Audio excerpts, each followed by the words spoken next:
Christian kung naka-flash din ba yun? Sige. Ano na itong bitching? Ang atong i-bleed si Christian Quinion. So, ano na ang atong i-bleed karon? Ang atong model sa una sa katong kulot ay ang buhok. Pero akong i-bleed ang buhok. Ako sa misultian, nga kanang yung bangs, ako gimaputol. Pero kanang ginhe, barbero ipaagi siyang diha. Kaya ang akong kulot din lahi akong style sa pagkulot. So, lapo ko yung technique sa pagbupit sa kanang akong agi nga kulot. So, Chris, pagbupit na kasi yung kulot, kumusta man? Nalahi? Nalahi siya? Oo, nalahi. Nalahi siya, pagbupit na sa kulot? Oo. Jin, pagbupit ako ng kulot, nalahi ang forma? Oo, nalahi. Di kanina, lain itong yung hook kanina, no? So, sa kulot, ako si pagbupit nga ako man itong agi sa kulot. Kabalo mo kung sa pagbupit sa kanang kulot nga ito. Yung ako ito, technique na kulot. Pero kung lain nga kulot, sinsa nga. Pero katong nga kulot, ako ito. Thank you, kanibig. Sa mag-big, sa magmamanan ni, magpano din ni, mag-silver ash na din ni. So, kini si Christian Quinion at your service, Kuya Bong Rehes, ang nag-bleach kang Christian.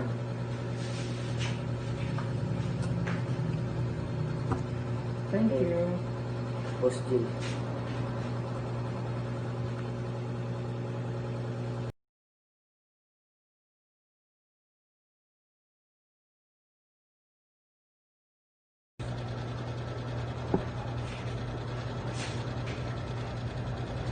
December 1, 2020. So, muna nga mong pa ni Christian Quinion, among itiwas. Kay busy siya, busy po naputol among session. So, nanata sa silver ash gray. So, ga-mention ko nga, dili ko ga butag tinfoil basta mag-bleach. Manami nag-bleach karon silver ash gray. Final session. Dili ko gagamit og kanang tinfoil para makita magunako tanan. Ayaw ko gagamit ng tinfoil. Discretion, decision sa beautician ko mag-tinfoil sa dili. Para dali maluto mag-tinfoil. Pero ako dili ko mag-tinfoil. Nga naman di ko ga-tinfoil tungkol kaya makita na ako dito kung aha ang hilaw, asa ang luto. Kung mag-tinfoil man god, hinay ko glihok, di ko paspas. Munang, dito na ako nag-bleach tanan. So asa ang hilaw, ayaw ko mo add-on. So ang current tinfoil, must kinahanglan kada bleach nimo at kanang silopeng pero di ko gagamit. Ayaw ako mag-tinfoil kung mag-hair stripe, mag-highlights. Ayaw ko mag-tinfoil. Mas puti ang highlights. Daghan gusto magpa-highlight. Mas sa tinod lang, mas puti ang highlights. Kinidili, kaya dili sa nimo i-apply tanan. Ang highlights, puti. Kato mo gamit itong tinfoil or cellophane for division.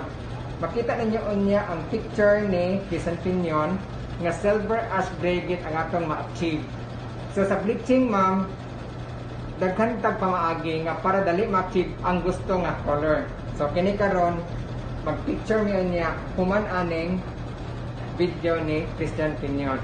Sa una nga pabayad kong Christian, barato na kasilingan ni iyang papa at amigo si Tonton. Pariharamig barangay 25. Nami sa barangay 25. So, lipay ko nitong ni Christian nga nagpakuan siya. Ako'y nagkulot siyang buhok. Ako po ang silver ash kasi ang color karon. Lahit siya magpagupit, ako lang mo magpagwapo siyang buhok. Karang mga pang fashion, pero ang magupit na si Barbero. So, salamat Chris sa pagpasalig sa ako.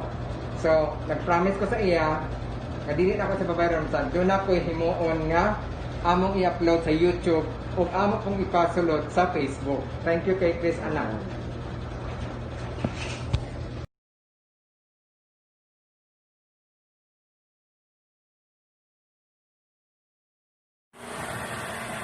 December 1, 2020. 20. Anak, among result.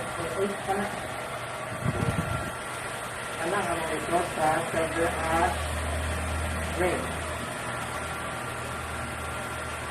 So, nag-press pa natin yung mga.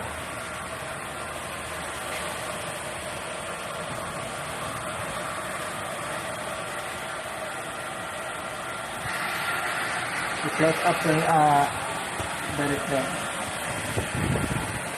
Leave it direct press.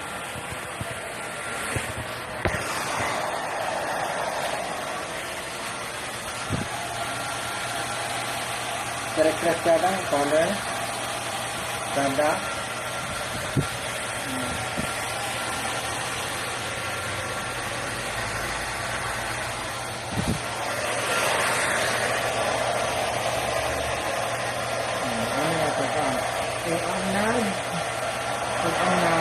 Direct press.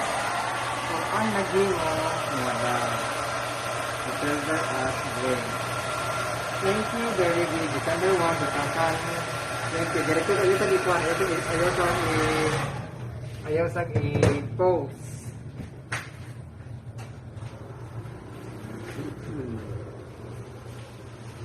Now, muna yung resulta na ako sa 3 STL. Muna. So, parang may thank you, Director. Di, yung noun pang Director, i-close up yung face. Kaya mo din naman kaning noun ang bata. Okay? Director, ayaw ko tabo ni Director, si Christian ay Director. Kana si Kimberly na, pag-wapo sa bata. Abo ka ayo. Ito yung color siya, abo ka Director. Ito yung color. Ash, ano na siya color? Sige, ito yung color, sa tanaw. Ash gray. The Kusta Director. Sabi kay color. Thank you, Director. Ano? Hmm.